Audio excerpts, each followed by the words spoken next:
Hi, this is John on behalf of Expert Village. In this video clip, I'll show you how to drain the tank of your air compressor.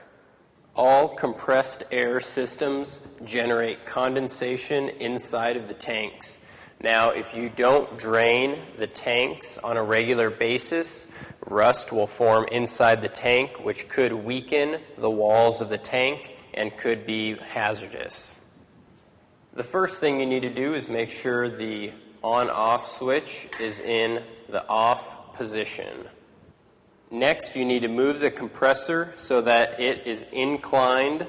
This will make the drain valve the lowest point, and it'll just really help in getting out all that dirt, debris, moisture, or anything else inside of the tank. Now at this point, you would want to place some type of a container underneath this drain valve. For this demonstration, I'm just going to put a white piece of paper because I want to show you what comes out of it. Now you want to slowly turn this drain valve counterclockwise. Remember, righty-tighty, lefty-loosey, and then fluid will start to come out of it.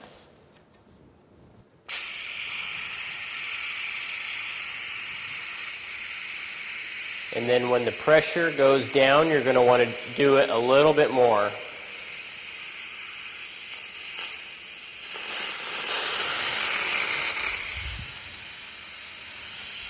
After it is fully drained, I'm going to go ahead and close my drain valve.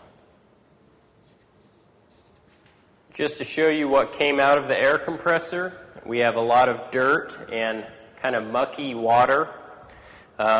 Just keep in mind, if you're hosing yourself off, if you're spraying somebody in the face, this stuff could get picked up in that hose and spray all over them. Or if it was little chunks of rust, you could have little chunks of rust being sprayed all over them.